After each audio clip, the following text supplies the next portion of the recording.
Hey, everybody. Welcome back to another episode of Fourth and Wrong. Episode 13, in fact. Today, is that it? Well, you've done more, but, between us. Yeah. Oh, okay. Today, Monday, June 3rd, 2024. Today's episode, we're discussing the SEC meetings. We are discussing the post-spring FPI rankings out from ESPN. Craziness. Always good topic of conversation. We're going to talk a little, maybe women's basketball. Talk a little Carolina coach. Baseball, then. Baseball. Yeah, go ahead. My bad. Sorry. I'm excited. Yep. And I think there's going to be some more on the docket. So go follow us on Twitter at Fourth and Wrong Pod. And on YouTube, obviously, we are trying to grow our brand on YouTube. Search Fourth and Wrong Podcast on there, where we go live every Monday, 8:30, depending. And then, obviously, during the season, we'll go live on Sundays. Chris, we had a little Monday holiday last week, so we didn't record. Yeah. Evan was pissed. Just celebrating America. I mean, what do you want us to do? Yeah, right, Evan. No, I was giving Evan shit because Evan's the first person, like literally the first and only person I texted that was like, we're going to take the week off. That's a cool hat, by the way. Thank you. You're welcome. I appreciate that. We got a lot to talk about this. So, honestly, I'm glad we skipped last week because one, positive. Let's start with some positives here. We ended the Friday show from 2 weeks ago with Duke the Scoop. Duke the Scoop. Shirt, by the way, this is incredible. I might just come on now. And that video got over 2,200 views, which was awesome on YouTube. So that was great. We appreciate all you guys for that. As we said, we're trying to grow this thing, and it's been a lot of fun, obviously. So then did some stuff with the branding. As you can tell, the top looks pretty clean, huh? That does look very clean at the top. I think we're good. What about the bottom? Also the bottom, but you just pointed out the top, so I think this is what we're going to stick with because I really like this. And one thing I think that would help us and me emotionally is maybe after we get done recording, not spending 2 to 3 hours every 3 to 6 weeks rebranding the whole fucking thing for no reason. So, but no, I told Evan and you guys like, oh, just take the week off. There's not really much going on. And now there's like a bunch of stuff going on and we got college baseball going on, which has been a lot of fun. I fucking, this time of year, man, is like, I disagree with people who say it's as good as college basketball season, but I like for like March Madness, I love this, man. I love this time of year. Yeah, I'd say I like college baseball better than college basketball at this point. And I think, I mean, some of that is probably directed at the fact that Florida State is terrible at basketball now, so I just don't really watch. Good showing by Alabama though in the regional, Tallahassee regional. So I want to be very clear when I say this. I don't give a shit about Alabama baseball. I got out ahead of it early again this year. I don't care. And I know there's several Auburn fans that wanted to like dog me about that, like, oh, or like a few Bama fans too, like you're only a fog, like a football only gump. It's like, no. I played. It's unreal how serious they take that shit. Like, and who cares? Right. You didn't go to school there, so it's not like you have to root for every program. Not exactly how I would have defended myself there, Tyler, but thank you. What happened? Steve is here. This third account has really blossomed into a new friendship with me and Ethan Steve. But no, I was like, I don't give a shit about Bama baseball because like it feels weird. And what's up, John Sweet Sports? It feels weird to me because it's like it almost feels a little bit like the whole wearing somebody else's jersey thing because I wasn't good enough to play at Alabama. There's a reason they stopped recruiting me. That's fine. but it always feels weird being like super invested into a program that I didn't that stopped recruiting me. Like for like, I just whatever. Like for the right reasons. I want to be very clear when I said they recruited me for since I was a sophomore in high school through my senior year, and they stopped with a good reason. But What was that reason, Chris? I wasn't good enough to play there. Oh, that seems like a pretty good reason. And in God's never-ending ability to troll, I think most things in my life, the first baseman they did sign in that class, Wes something, I forgot his name. He played at Anniston High School, which is where my whole family was from in Alabama. So that was pretty cool. I just brought it right back to the roots there. Yeah. Anyway, any particular reason why the bottom says SEC NIL collective rankings? because I forgot to change it, and you're being a little bitch about it. So what do you want to change it to here? We've got. There you Look go. at all this, huh? Where do you want to start there, sir?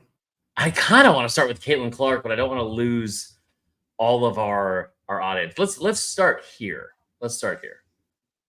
Okay. The new ESPN FPI ratings for 2024 have been updated. Came out today. Chris, you're never going to believe who's number one in this. I mean, people are going to be outraged. It is Georgia. Top 5 looks to be Georgia, Oregon, Texas, Ohio State, Alabama. I would say those 5 programs probably have been the best recruiting programs of the last 5 years. So that kind of makes sense. We should do a deep dive on that again. I haven't done a deep dive in a minute. And Georgia is again head and shoulders above the rest of the country, and we're far enough removed that I'm okay with saying this now. We're like, I think we're 7 months removed from the actual game itself, or 6 months maybe. Actually, I think we're 6 months. If it wasn't for some injuries and a game in Atlanta, we are most likely talking about going into this season with Georgia having the shot at having a 4-peat. And I mean, for real, they were the best team in the country last year from start to finish, but they had a bad 3.5 hours on Saturday in early December. So I just think that I think that that's a good idea that John Sweet Sports has. My ADD's off the wall. Do a roulette style. And you talk about whatever it stops in. We're going to do that for like a chat roulette at some point. Well, you were chat roulette where it's like yeah. I mean, like minus dick stuff. We're going to have people coming in here. So I think that having Georgia at 1 is a really, really expected and normal thing. Now, here's the thing. Athens Steve is going to disagree with me when I say this. Ohio State's not far behind Georgia. And I think that when you look at them from a talent standpoint, like from a roster, top to bottom, Ohio State and Georgia are very similar. I would argue, as of today, right now, then as of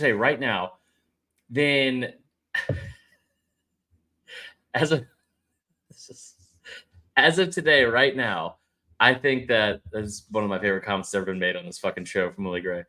I think that as of today, if you gave me the starting 22, I would say that Ohio State is better. I really would. And it's probably more because there's more unknowns for Georgia, right? Like especially in that front 7, especially in the secondary a little bit. But we talked to guys like close to that program, John being one of them, Graham Coffey being another one. A lot of people think that secondary might be the best that they've had under Kirby Smart, which is really scary and really saying something. But I think that there's more household names in Columbus at Ohio State. Now, from a full roster standpoint, probably give the edge to Georgia because the way they recruited and the way they've developed talent and the full package. I would say from a coaching standpoint, I would stay with Kirby Smart in Georgia, but I don't think it's that far off. Yeah, I think you look at I think where Ohio State may have the lead here is at the skill positions on offense. I mean, to have that 2-headed monster at running back, I know that Georgia gets some players back from injury, which will be nice. Mm-hmm.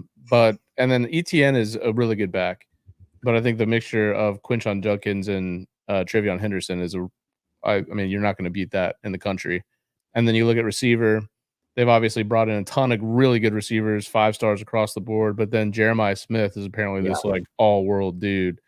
I don't know that you have that on Georgia's roster, at least. You know, Wait here, real quick. Do you need it at Georgia? Because we're talking about year, and somebody in the chat help me out here because I think it's all Georgia fans again. But like, we're talking about, I believe this is year like 20 something where they haven't had a 1,000-yard receiver. Who, Georgia? Yeah. Yeah. I mean, who's their, like, they got the kid from Miami, Colby Young. I think that kid could have a pretty good year, but he was never really like a standout at Miami. So I think he's gonna have to elevate his game to be a true number one. I mean, Dominic Lovett, I think Ra-Ra's back, right? yeah, but those are solid guys. I mean, I don't think you need it for Georgia, to be honest. I mean, because I think that you've got enough really good weapons in the room that you could spread the ball pretty evenly. But I would say like top level names that everybody knows, I think Ohio State's got them beat. But I would definitely trust Georgia in any game over Ohio State, just given how Ohio State has performed in big games in the last couple of years. Agreed, especially against the SEC. I would also love we also need to bring up the fact that it's like Georgia and Ohio State, and we need to probably move on because we're going to have this debate a lot. I feel like we've had this debate a bunch, even over the last 3 years, but we're going to have this debate a bunch going into the season and probably going into the postseason season as well. But Evan Grimes brings it up. The one thing that Ohio State does not have right now, and that's a quarterback. Dylan Bell is solid. I mean, Dylan Bell did show out against Tennessee. That's kind of what it's been, man. Like, outside of Brock Bowers, I mean, like, I don't care how this sounds. I mean, you lost some Kroger wine section meme, exciting whites on that offense, and that you brought one over from Stanford, and that's like the whole thing now with Bobo's offense. But like that seemed to be what it was for a while there, where it's like, all right, well, you had so and so, and he's the one that kind of led the way, but like, you know, and then next game it's somebody different, and then AD Mitchell, once you got to the actual dogs say hello, when you get to the actual postseason, AD Mitchell would come in. Dogs. I do find it interesting that Oregon and Texas are above Ohio State in these ratings, though, because as talented as Ohio State is, I mean, Oregon and Texas are ranked over them, I guess, for a reason. Maybe it's returning talent. I don't think Texas. I mean, Texas is loaded on offense, but Ohio State's defense, I think, is going to be really, really good this year. So I think with those top four, especially Georgia, Oregon, Texas, Ohio State, I think going into the season, I feel most comfortable saying they're the top four teams. Maybe not the exact order. Alabama obviously has a big unknown right now, and that's a new coach. What's wild is if you like, I was going to get to this point. Our buddy Chris Gordy from Locked On SEC brought it up before I even could. And that Anthony Mathis, we are actually getting to the odds right now, so perfect timing. ESPN FPI is great for a lot of reasons. One, it gives us numbers to constantly look at, scrutinize, say right, wrong, whatever. Here's the percentage odds of this team to win, you know, this weekend, this game, this conference, this, you know, get to the playoff, like whatever, all the above. Now, the one thing I always go back to with ESPN FPI, because a lot of times it's wrong. You brought this up a couple of times. Dude, remember when Mississippi State was like 8 in the preseason? And I believe our buddy Brad Crawford made a point about this as well. But the one that I always go back to is in 2019, in the season where a lot of people consider the greatest team of all time, LSU 2019, LSU plays Bama in Tuscaloosa and beats them by 5, 46-41. Phenomenal game. Everyone remembers it, blah, blah, blah. Alabama was ranked ahead of LSU for 2 weeks after that game, despite losing to them in the ESPN FPI. There are flaws in whatever like analytics are involved in this. But when you look at Alabama, you just brought up, like you go through here's like the top 15 teams with championship odds. And it's Georgia, then Oregon, then Texas, then Ohio State. And then it says Bama at 5, right? But when you look at the same list of percentage odds and projected wins, the projected wins for Bama is 9.3. That's lower than the 6th and 7th best team on this list. So Let it go foul. Let it go foul. Oh my God, it went fair. No, it's foul, and he's out. LSU's on right now, so I'm technically working. But yeah, so I think that it's I think it's odd because it's like Bama always seems to get like a little bit of the benefit of the doubt. Now, again, what I do love about this is it gives you rankings, it gives you percentage odds to go undefeated, it gives you championship odds, like odds to make the playoff, all that. Is there anything outside of like I said, we had Georgia, Oregon, Texas, Ohio State, Bama, Penn State, Notre Dame, Oklahoma, then Tennessee. And what's odd now, Tennessee has the ninth best odds to win the college football national championship, but they also have, I think, the fifth or sixth best odds to even win the SEC. What are your thoughts on that? I mean, if you think about these FPI ratings, you got to think about what the rating actually consists of, and some of it is strength of schedule, some of it is home field advantage, and so that's why it's going to be a little bit weird. I mean, that's probably why Ohio State is a little bit behind a team like Oregon. Maybe they have a higher. I don't know their schedule off the top of my head, but maybe they have a harder strength of schedule, or maybe they have harder away games and organize more home games. Like, so some of these ratings do try to bring in, home field advantage and things like that with the schedule. So I think that's why you see some discrepancies in the way we feel about some of these teams and what FPI is saying. That's why, Bama might have a lower win record prediction than Penn State and Notre Dame, even though they're ahead of them. Yeah, and again, I will say this too, because Oklahoma's in there, and this is just percentage chances to win the national championship. I do think it's interesting. That's like percentage odds to win the conference. It has because remember, Penn State doesn't have to play Michigan and Ohio State this year. I think they only get one of them. Odds to win the conference, y'all are 26.2%. It's the most in the ACC. It's ahead of Clemson. They've got Clemson in terms of FPI. 15th. That's insane. Think it's too high? No. You're such a fucking hater with them. Also has a percentage odds to win out. Do you want to guess what team has the best percentage odds to win out in the entire country? Don't look, Dick. Oh, no, look. I don't. You don't put any notes in the show notes. These are just my notes. That's fair. I'm looking at the best percentage to just go undefeated. Yeah. I mean, is it not Georgia? Notre Dame. Notre Dame? It's Notre Dame and then Oregon and then Georgia.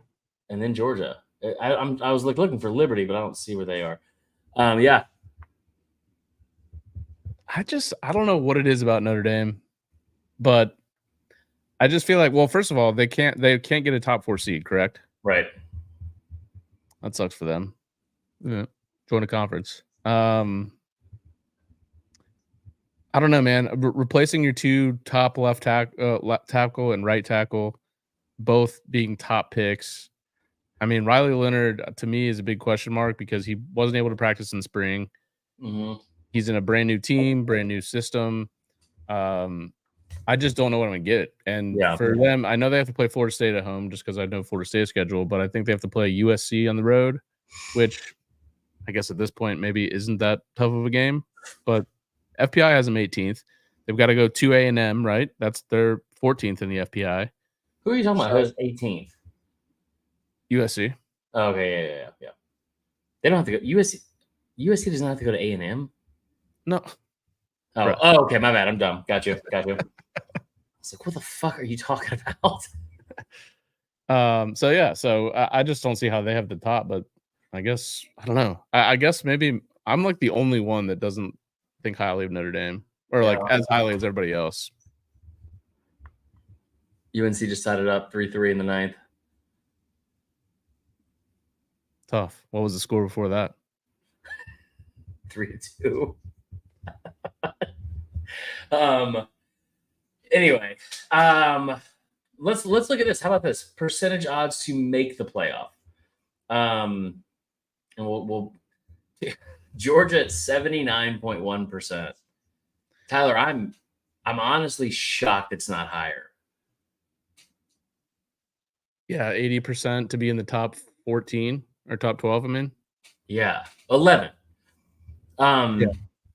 And this is like kind of going to go into our next topic here. And I was telling somebody about this today because this is something I've said a lot, and maybe I'll be wrong about it, right? I don't think I am though, and that's, I know it's a consistent theme with me, but I mean, like, here's the thing: the realistic number of bids each conference can get into the college football playoff in the new 12-team format. Because here's the thing: I think you work backwards from this for it to make the most sense. But like, there's been this idea for for SEC fans since the beginning of this.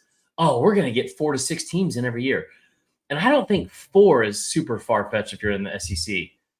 But anything higher than that is a pipe dream year in and year out. And I think there's a couple of reasons why people think that's because, yeah, it's the best, it's the, best team, our best conference with the best teams, all that kind of stuff. But here's the thing. There was a number that was posted today from the strength of schedule from FPI. The top 8 strength of schedules in the country, Tyler, in the country, are in the SEC. Like the top 8 overall. And it's like not just Vandy and Auburn. It's like Bama and Tennessee and LSU, like Georgia, I think, is up there. It's like, I mean, these are legit difficult situations to go through, scheduling wise. And so this idea that you're going to get 4 to 6 teams in, like, let's work backwards from this. And you tell me where I'm wrong here, or what you think, like, the feedback would be. If you have 12 teams working backwards, you get the automatic bid from the G5 schools. That's 11, right? Mm-hmm. You get 4 automatic qualifiers from the Power 4 teams. So you have 7 left. Now, you're probably going to get a 10-win Notre Dame team in, no matter what. Yeah. So you have 6 spots. You have 6 spots, 4 conferences. And I'm not even including the rest of the country. 6 spots with 4 conferences. Like, I mean, you're not going to take the runner-up from every single conference, because probably in the ACC or in the Big 12, maybe you're talking about a potential 3-loss team. But if you're talking about in the ACC this year, where you brought this up, like, I know that Clemson and Florida State play, but most of the top 5 teams in that conference going into the season aren't going to play each other. So if you've got a bunch of 11-1, if you have like 3 to 4 11-1 ACC teams, and then a bunch of 10-2 and 9-3 SEC teams, you're telling me they're going to? Yeah, they just did that this year. Oh yeah, good point. Yeah. All right, well, I have to be a bitch about it. I mean, they literally just did that to a team that didn't lose any games. All right, well, I walked myself into that one. No, but I think when it comes to, because the SEC is doing the same thing that the ACC just did last year, which is it's just the 2 top teams play now, right? It's not divisions for the SEC championship. Yeah. So I mean, I think it's very plausible to say that, the runner up in the SEC, the runner up in the Big Ten, since there's no divisions, like those teams are getting in. Yeah, they're getting in.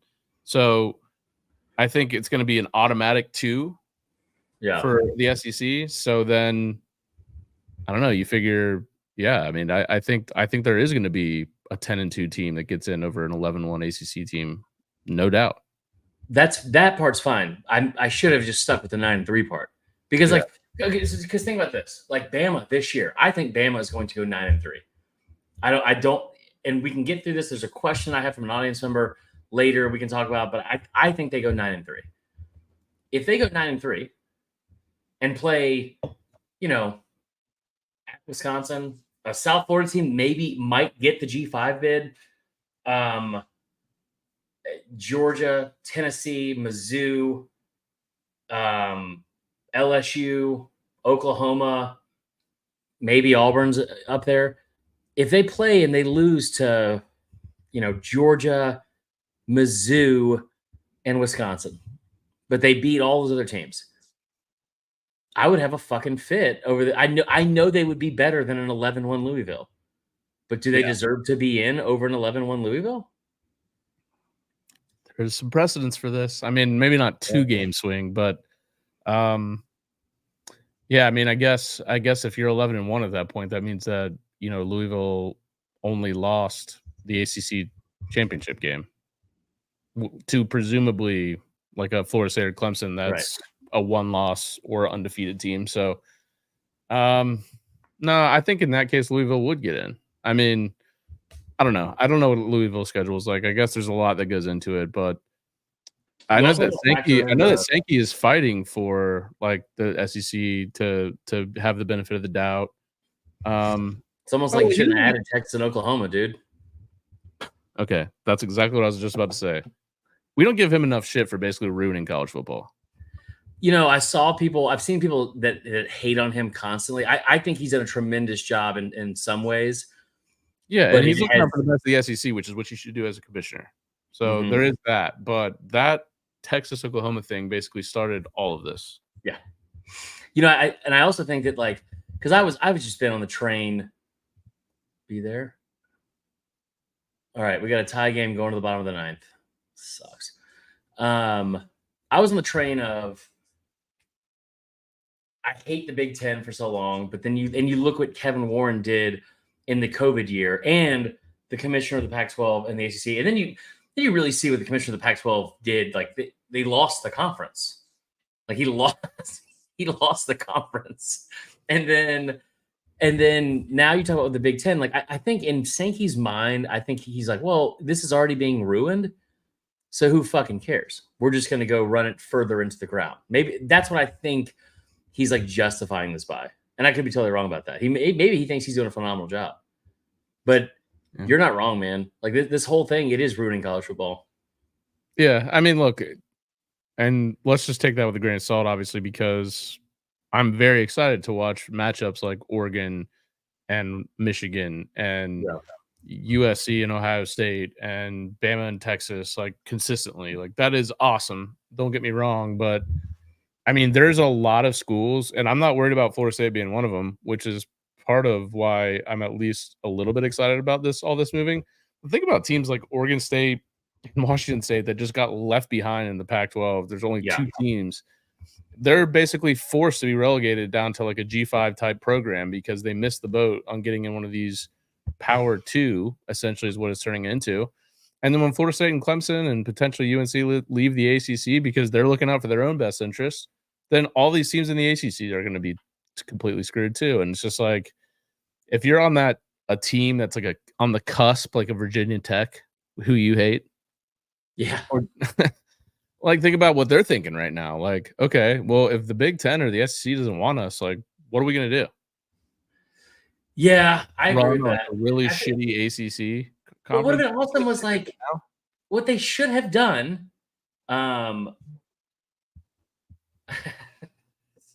What they should have done. Your attention span is in an all-time high right now. All-time high. It's been awful.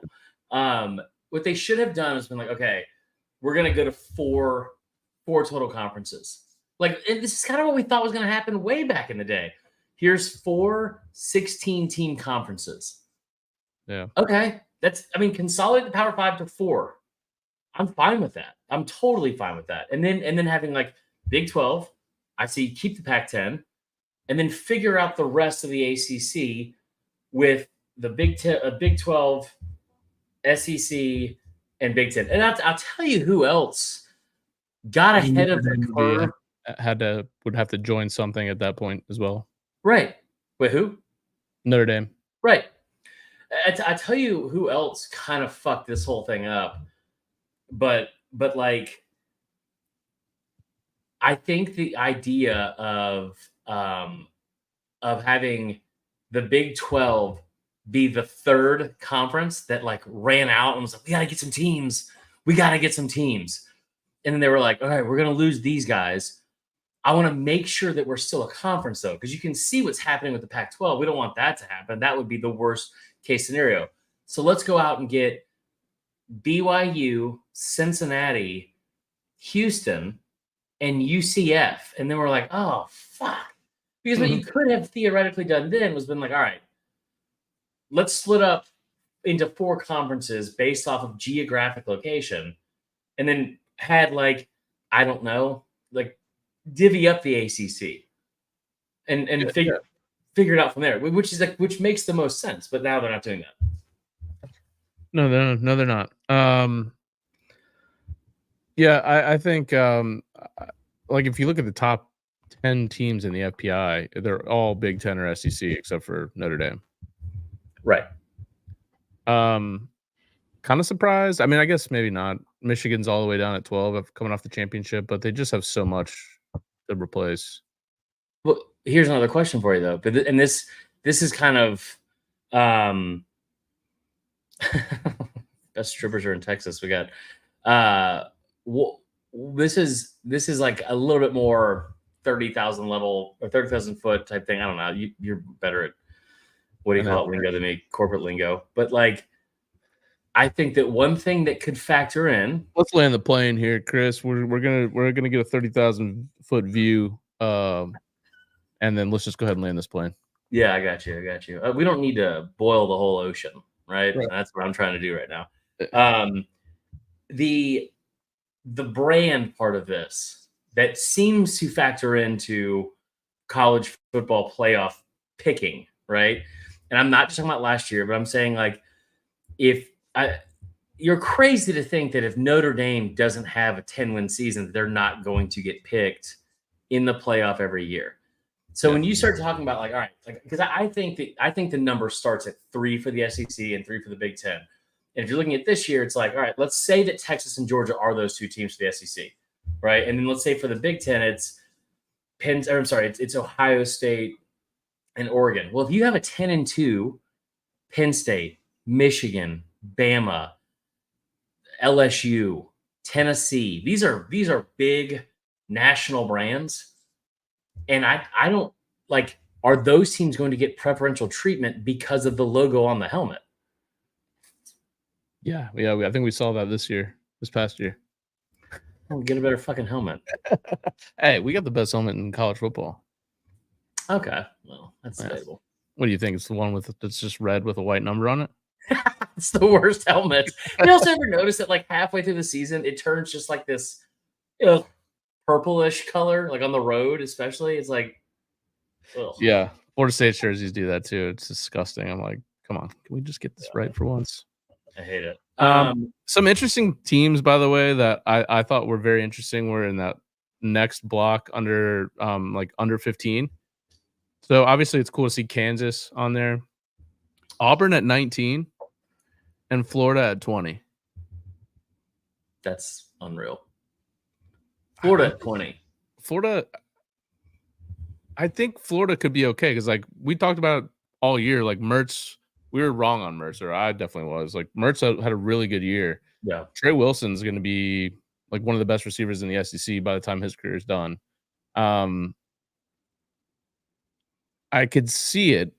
For Auburn, you're relying on a lot of guys that have never performed at this level yet. Now, they've got some really good incoming freshmen, but Florida, I don't know. Like, I thought this was supposed to bake in schedule, and Florida's schedule is like the toughest in the nation. So, I don't know. Just surprised to see those 2 names. Obviously, cool to see Kansas on there. Kansas and Kansas State are on there. It's weird to me. You keep saying, obviously, it's cool to see Kansas. Like, I don't. Because it's like saying, oh, look at Northwestern in the top 15. It's like, it's pretty cool to see. You don't see that every year. I can't remember the Northwestern program after what they did to those kids last year. Yeah, I support it. Mary runs, Miss Brother. All right. Well, that's the clip, just so you know. So, no, I think it is kind of cool that Kansas is in there. I thought about this too, Tyler, and this is something like we're way kind of off topic here, but I mean, like, there's so much that's going against college football in terms of like what we've watched March Madness our whole life. We've watched March Madness our whole life, and it's like, oh, we know Cinderella runs. Dude, I have to make a graphic in the middle of this fucking thing, so it's like all the warning track. So we've watched that our whole life. So we've seen like the Valpo upset. We've seen Butler make it to the national championship. We've seen all these different like fun fairy tale stories and like Cinderella stories. I mean, and that's all great. When Kansas makes the playoff this year, right? Mm-hmm. if Kansas makes the playoff, they're gonna, if they lose in the first round, like the overwhelming majority of fans are gonna be like, Kansas sucks. They shouldn't have been there. This is ridiculous. Like there's just so much built in. What's the word we talk about every fall? This like just confirmation bias that you have in your head, like it's going to be a lot, I think, for fans to overcome, because you're going to have dude, I'm telling you, it's cool that Kansas is in there, right? And if Kansas is a good team, I would love to see Kansas in there. I would love to see the 12 best teams compete for a national championship. However, what I'm going to hate is if fucking Kansas runs roughshod through the Big 12, goes 12-0. Maybe they do what TCU did a couple years ago, and it's like, well, Kansas State is an automatic qualifier because they beat TCU in the Big 12 championship, but both those teams are going to get in the playoff now. So if that happens, then you're like, what do we fucking do here? Because if Kansas is somehow 11-1 and loses in the Big 12 championship to a 9-3 team, we're all gonna be like, this sucks, because they're gonna be in over a team that deserved to be in. LSU's about to lose. That's the other thing too, is I guess, does the Big 12 do division still, or is that done for them as well? They haven't done division forever. Yeah. Actually, okay. I'm looking at it right now. Like you can see the projections. Win the division. It's still a thing on here, but it's just zeros. Okay. It's just Yeah. So I guess because I was a little nervous, like if you'd have the ACC always worked out this way when they had divisions where it was like Florida State or Clemson would be in, and then it would be like a 7-5 UNC or like a 8-4, Miami that would just get obliterated. But like, how bad would that suck if it was like 7-5 UNC springs the upset and they're like the 4 seed in the playoff? Yeah, that can't happen if there's no divisions, because you're just gonna have 2 highly ranked teams. Probably, yeah. In most conferences, yeah. Yeah. So, what else we got? You want to talk a little Caitlin Clark real fast? I don't want to talk about it real fast. I want to talk about it for a long period of time. Okay, let's talk about it for a long time. Your girl, Reese. That's your girl, not mine. No, that's your girl. Look at your hat. So, yeah, Caitlin Clark is getting destroyed in the WNBA. Did I miss something that she said in her past that would have everyone so angry at her? No, she has pretty privilege. She has white privilege, and she's good at that. She's not. I'm not hating, but like, do you think that she's like really attractive? I think she's attractive. I will also tell you, if I get my nuts cut off my alley, because you just made me say that Caitlin Clark is attractive on this. I didn't say that. I gave you the opportunity. If I get in trouble for that, it's going to fall back on you. Okay. Now, this brings up a good point, per usual. Pat Mack was out of pocket today with something he said about it. So I don't know what she did that made everyone mad. She's a ferocious competitor, right? Yeah. As are a lot of these girls, right? But she's the best player in college basketball, in women's college basketball, that we've seen in forever. And it's not like it's just the Maya Moore thing. It's not Diana Taurasi. I would say those 3 are probably the ones I'd put the best ones. And Candace Parker, I would put as the best women's basketball players I've ever seen in my lifetime. Now, Rebecca here's the thing. Who? Rebecca Lobo.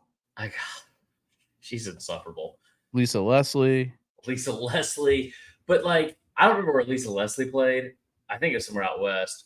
Dominique Dawes. I think that's the other 3 are like that I mentioned, like Taurasi and Maya Moore, and then whoever else. They all went to one school. They went to UConn, right? Like Caitlin Clark went to fucking Iowa and then made them a national contender, and then became. And listen, I've said this before. Like, people are like, oh, no one's tuning in to watch Caitlin Clark. I bought Peacock specifically for Caitlin Clark games on Sundays this year, and uncut versions of The Office, and it was, both of them were worth the $7.99 a month. Okay, like, yeah, she's awesome to watch, but she's getting like you saw it in like the Taurasi and Sue Bird like telecast, like during like the Final Four. They're like, when she gets to the league, it's not going to be like that, and you're like, what the fuck is wrong? Like, I'm sorry that you didn't have this when she was around. She's like, it's like she's playing in a league full of older siblings, and she's like the little one that they think got away with everything. But it's like, no, she's just better than y'all in in everything she does. Yeah, I think it is strange. It's just pure jealousy. I mean, it's like it's so obvious when someone is literally bringing you as a player, even though it's not based on your skills. You now get to fly, you know, in your own team plane rather than like getting on the flight like a Spirit Airlines flight with a bunch of Mhm. you know other Yeah. people. Like Why did you say Spirit? it's on my mind. I met a pilot from Spirit recently. Oh, No, was it in jail? no, I mean the pilots they're all super smart people. Yeah. People that ride Spirit aren't. That's somebody that used to. I'll tell you that right now. No, I think that the thing that's weird, like if you saw the play that happened this weekend that blew everything up, it was this girl Chinity something, and her and Clark were like jawing back and forth, and that part's fine. Like that, I love that. I also love the fact that we're all talking about women's basketball now. It's like this feels like we're advancing the game. This isn't like women's soccer in America is really fun to watch every 4 years. It's fun to watch. You know you're going to win the Olympics, and then during the Women's World Cup, it's fun to watch, even though they didn't compete for it this year, and like, they weren't anywhere close. But it's like that's something that we're dominant in, and you know that America's going to win. Other than that, we don't really tune in to women's soccer, right? But women's Mhm. basketball, you've had this like kind of like not a resurgence, but like this like surge in like viewership and like coverage of it. And I thought the guys from PMT brought this up, and they made a really good point about it, where it's like it kind of has this. Oh my god! Right fielder just dropped a fucking pop up with 2 outs in the bottom of the top of the 10th. I don't who's what like UNC UNC dropped got a it. runner on second now with 2 outs in the 10th. He like it would have been the third out. Anyway, you have this massive surge in viewership, and it's really cool to watch. But like you also have this like surge of the casual fan that is now talking about sports. And you saw it with Colorado last year with football, right? And Deion Sanders, where it's like bringing in this new fan base is great for the game. It really is great for the sport. Love it. But it's also bringing about, like, I saw a thing today in an editorial that was like in like the Chicago Sun-Times or Tribune or whatever. It was like, if this would have happened off the court, this would have been an assault. And it's like, no, it's still sports. It's dumb as hell, but it's sports. It's just mind blowing to me that there's so many of these girls that are like, or women that are like the girl from Chicago who runs into her, body checks her, talks shit to her, and then you see Angel Reese on the sideline and like, Yeah, dude, Angel Reese hates Caitlin Clark so much. so much, so much. Yep. It's so blatantly obvious. It's so blatantly obvious. And then she makes a comment today, and she was like, like just know that in 20 years we're talking about why people are watching women's basketball. It won't be because of one person. It's going to be also because of me. And I think y'all need to remember that.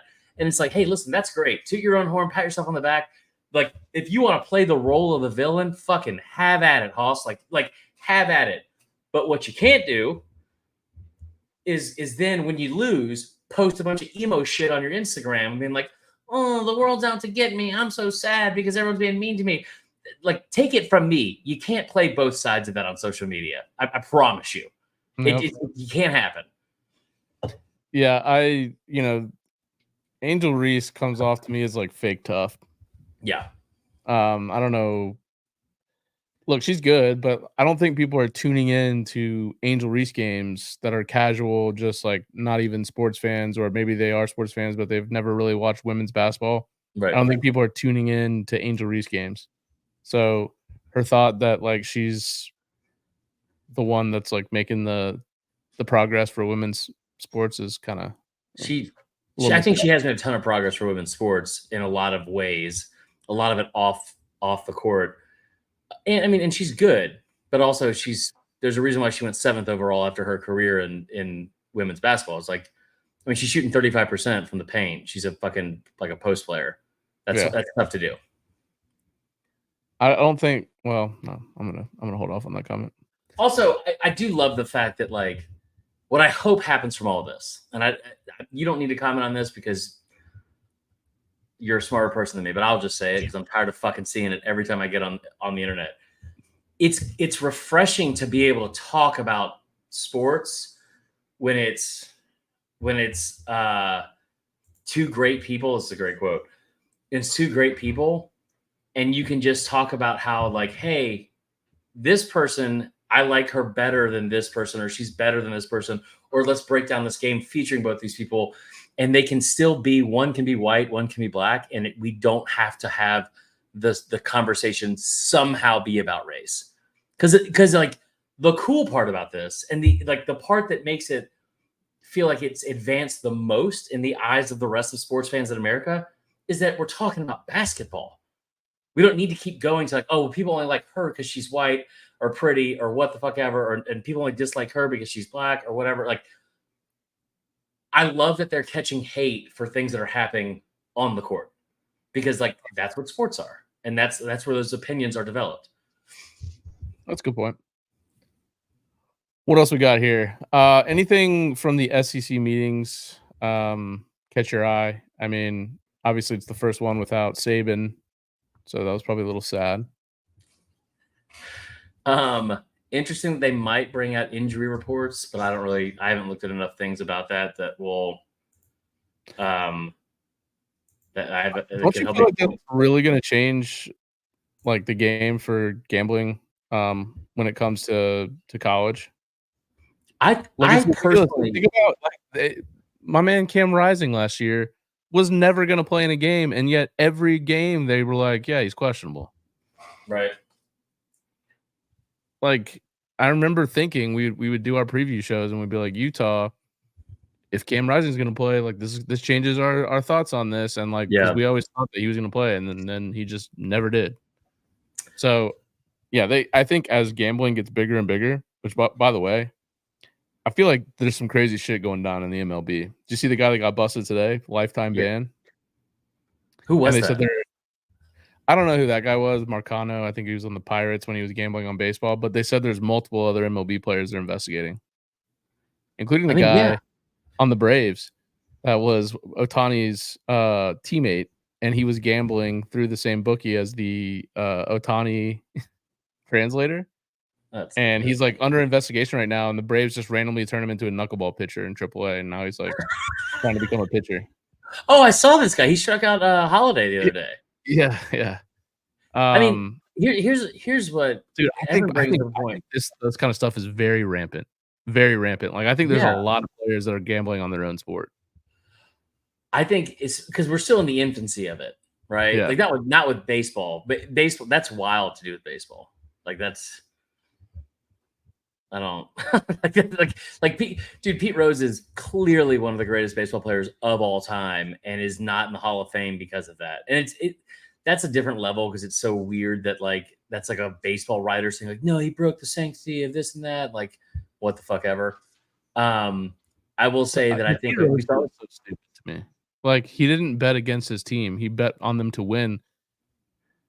It's like if you were a basketball player, like the guy that just got kicked out, Jonte Porter. He like if you're betting on yourself to go over your prop, you're only helping your team win. Like, that's, to me, I don't care about that. It's if you're betting on yourself to go on under, and then you're like faking an injury or like missing shots on purpose. I don't know. I don't slippery slope there with the amount of like of what's the word I'm looking for here, like technological like DNA. They know it's not the right phrasing, but it's like, do they track down Calvin Ridley and they track down the kid Jameson Williams? They track down the physical location of where he made the bet, because the reason he got suspended was he made him in the building. So if you have all that technology where you're like, okay, we can figure out exactly where the account came from, who's funding the account, where you were when you made the bet, that's not a slippery slope, man. That's just not like it's not like if you're betting on overs, but I do think that it's probably something in college sports that like because the thing in college sports is like you don't have the chance to make as much money. Like people in the NBA, NFL and NBA, this is pocket change for them. when you've seen like point shaving in college, it's like life-changing money. Right. Yeah, dude, I don't know. I just think that there's gonna be some Ohtani I thought Ohtani was gonna be the guy that was just like, "Oh, man." Like, that's gonna be the big guy, but I don't know. I still don't believe that his trainer was the only one that was doing it, especially when, like, apparently David Fletcher, the guy that's on the Braves now, was, like, Ohtani's best friend on the team. He gets in trouble for gambling, but, like, Ohtani Right. just had no clue. How did Fletcher meet the bookie? Was he, like, best friends with Ohtani's translator? I don't know, just weird. Yeah. I don't know how it's gonna affect, but I will tell you this. Going back to the college part of it and the whole comment about how it's like, I don't know if this will affect college football as much as pro football. I do think that the way college football has been run for the last multiple decades, I still think there's a level of like, I don't give a fuck what the rules are from coaches and stuff. Where they're like, I'm not giving you our injury report. Like, I don't, like as long as there's a way to be like a viable, I don't know, like out, like, oh, well, yeah, we had no idea. It took a turn for the worse, like on Friday when we did deliveries on Thursday. Like, dude, they're not going to do that. There's just, can you imagine somebody being like, hey, Nick Saban, we need your, I know he's not coaching, but it's like, we need your injury report. And be like, fuck off. Right. Like, right. We got to go look at special teams tape right now. I saw that they're gonna start allowing sponsored logos on the field. That's what we should have done this. They might do it on the jerseys too. That's what we should have done. We'll do that for the next one. We're like best possible ones because there's some good ones that could happen. That's a good. Let's keep that as a mental note. Chat, remind us about that idea because I guarantee we're gonna forget. Yeah. Best logos. Okay, Dabo, go. We'll close with this. All right. I mean, you saw the video, right? I'll try to find it while you talk about it. How Dabo needs to be the next coach at Texas A&M, and I will start on this hill now and die on it. There's not a more perfect match for weirdos in this country than Pepper. Than Pepper. Than Pepper. No, than Dabo and Texas A&M, because it's like those two are like feel like a match made in heaven. It's very weird. It's like so if you missed it this weekend, there was a video that came out, and I'll tell you what, I didn't think it was as cringe as everyone made it out to be. It definitely wasn't as cringe as the TikTok thing. And he was like, Coach Sweeney got that drip, which is waving his arms everywhere. It wasn't that bad. It was, however, super weird, and I don't know how he gets recruits. Evan brought it up in the chat. It is like he forgot the kid's name and then was like, "You're 5-star," and he's like, "I'm 4-star," and he's like, "You should be 5-star in my book, 10-star. You're 10-star in my book." You know who Dabo reminds me of from the way he presents himself on a consistent basis in front of cameras, especially. He reminds me of a grown man bringing his fucking glove to a baseball game, or a grown man asking for autographs from Major League Baseball players. It has that weird, just like feeling of like, buddy, stop. He's like that dad in the in like the batting cages that's like throwing at the kids and like just being real weird, like a little like over the top weird about sport. You swing and miss one more time, I'm gonna tickle you. What? No, you're not. You cannot keep tickling Jackson with 2 X's. All right, now everybody, come on in. Let's play. You missed a sign. I'm gonna tickle you. You better stop, brother. You think Jesus missed a sign when he came out of the tomb? I'll tell you one sign we didn't miss. Sign of the cross. Right there. The Father, Son, and the Holy Spirit. All right, guys. Appreciate you guys tuning in. Obviously, we're looking forward to the season. We are already in June. So you know what that means. We've got 3 more months till the season starts. So we'll be here all off season, even though there is no off season, according to our boy Josh Pate. Remember, tell your friends about us. 4th and Wrong. 400 of you live right now watching us. So we appreciate all 402 of you guys. For Chris, I'm Tyler. Oh, real quick, just touching base here, because Evan's asking. We'll probably have a show tomorrow. we might not have one the rest of the week. I know we've been talking about doing this Monday through Thursday and all that kind of stuff. This week I am traveling for a wedding in Tahoe, and I leave Wednesday at 5:30 a.m. So we might do a show tomorrow. We might not. But either way, we'll have some content coming y'all's way. Sick brag. All right. Thanks, guys.